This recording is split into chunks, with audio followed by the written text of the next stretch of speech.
তব কথামৃত তপ্ত জীবনাম কবিভৃতাং কল্মষাপাহম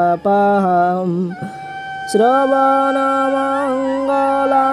ভুবি গৃণন্তি যে ভুরিদা জনা। নমস্কার, সৎপ্রসঙ্গ চ্যানেলে আজ আমরা আলোচনা করব সংসারীদের বিভিন্ন প্রশ্ন নিয়ে। আমরা যারা সংসারে থাকি আমাদের মনে অনেক সময় অনেক প্রশ্ন ঘোরাফেরা করে, কিন্তু আমরা তার উত্তর খুঁজে পাই না। সেই উত্তর খোঁজার জন্য ঠাকুরকে বিভিন্ন মানুষ বিভিন্ন প্রশ্ন করেছেন। সেই রকম একজন প্রতিবেশী ঠাকুরকে প্রশ্ন করছেন, আমাদের কি ভগবানকে পেতে গেলে কি নির্জনে থাকতে হবে?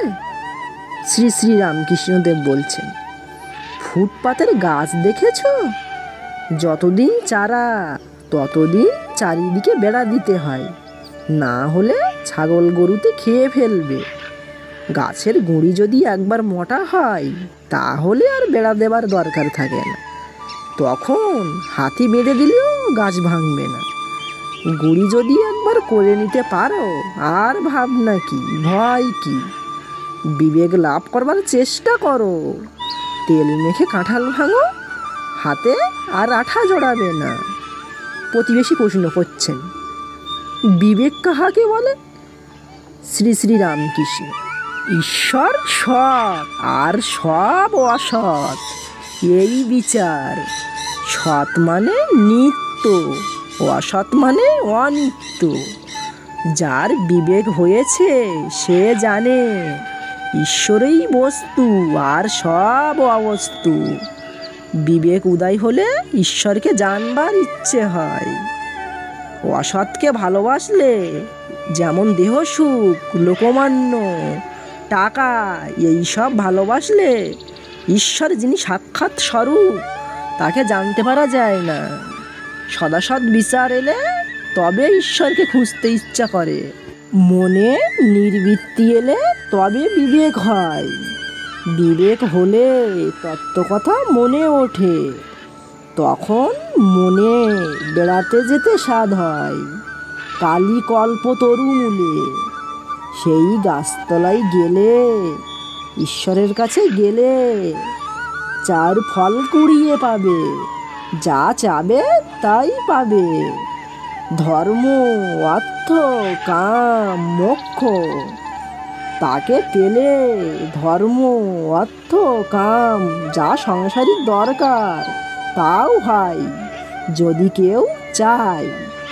প্রতিবেশী প্রশ্ন করছেন, তবে সংসার মায়া বলে কেন? শ্রী শ্রী রামকৃষ্ণ, যতক্ষণ না ঈশ্বরকে না পাওয়া যায় ততক্ষণ নেতি নেতি করে ত্যাগ করতে হয়। তাকে যারা পেয়েছে তারা জানে যে তিনি সব হয়েছেন।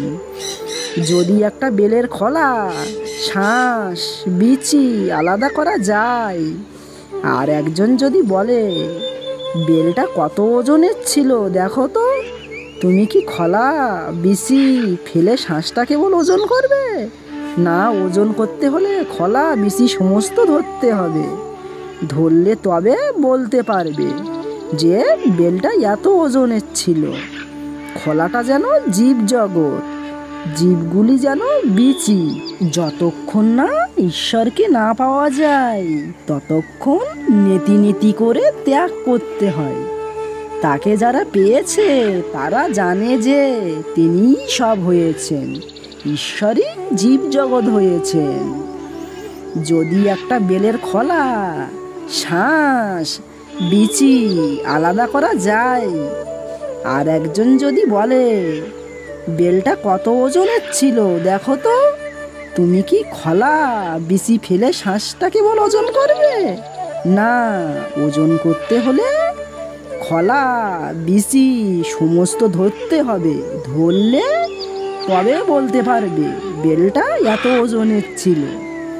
খোলাটা যেন জীব জগৎ, জীবগুলি যেন বিচি।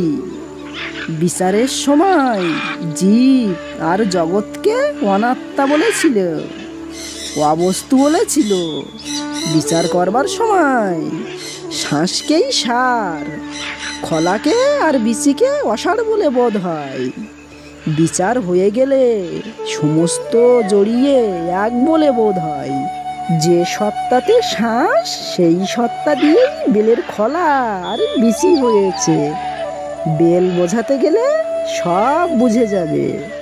অনুলোম বিলোম, ঘোলেরই মাখন, মাখনেরই ঘোল।